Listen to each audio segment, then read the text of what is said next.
Hello, magandang tanghali po sa lahat. Sa mga hindi pa kumakain at sa mga kakain pa lang, pakain pa lang. Ano 'yun? Ngayong tanghali na 'to, ngayong araw na 'to, pag-uusapan natin about sa vlog content na nangyari sa akin kagabi. Ganito kasi 'yun. May nag-tag sa akin, hindi siya post, hindi siya video, hindi siya tawag doon, hindi siya picture or text, hindi.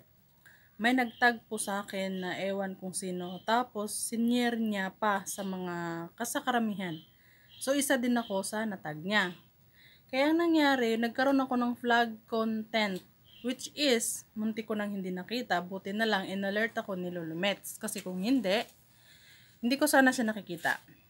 So, good thing na ano ko kaagad siya. Pinuntahan ko kaagad doon sa profile recommendation ko. Pagtingin ko, yun nga, wala, nakita ko doon, flag content. Buti iniris ko kaagad. Kasi kung hindi daw pala siya na-delete kaagad, pag pinabayaan mo siya doon sa ano mo, pag pinabayaan mo siya doon sa profile mo, yung flag content na yon, maaring mauwi yun sa restriction. May magkakaroon ka ng restricted na na video, picture, etc. Basta magkakaroon ka ng restriction pag hindi mo na-delete yun within 90 days. So, yun. Kaya siguro yung iba, umabot na sa 10, 5, siyam, mga 20. Ewan ko lang kung may umabot pa ng 20.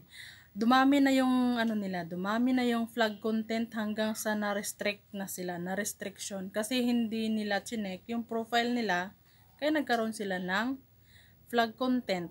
So, yung flag content na yon lumampas pa yata sa 90 days.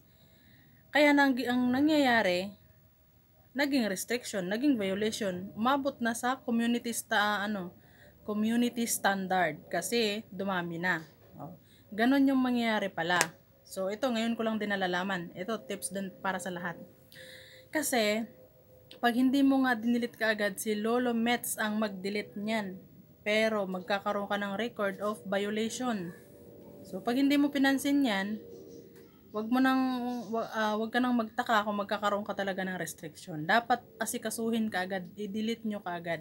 Yung sa akin naman kasi, kagabi, right after that moment na receive ko yung na yon, yung parang,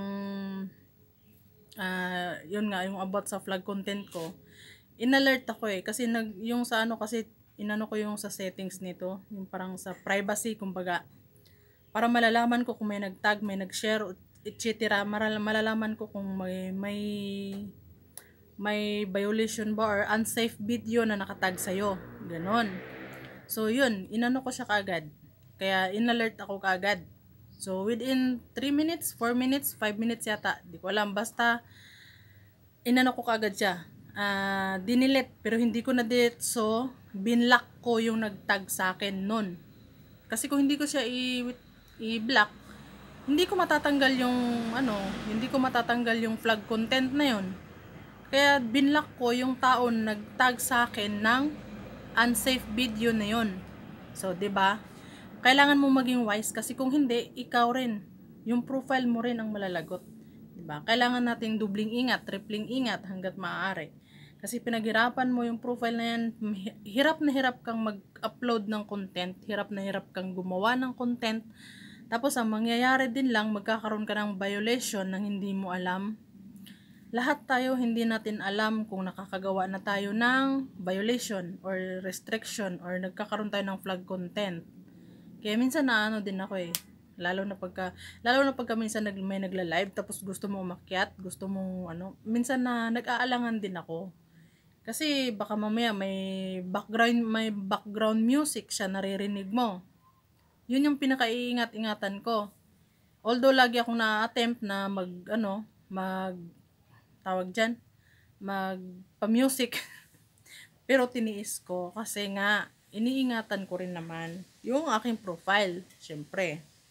At saka yun dun sa Facebook page ko na rin. So yun nga, para sa lahat, para sa kaalaman ng lahat, check nyo lagi yung profile nyo at saka Facebook page nyo. Baka mamaya may flag content na rin kayo. Huwag nyo paabutin ng 90 days, delete nyo kaagad. Wag nyo antayin na si Lolo Mets ang mag-delete niyan. Kasi magkakaroon na kayo ng record ng violation, 'di ba? So, yun lang. Hanggang dito na lang. Bye-bye. See you next vlog.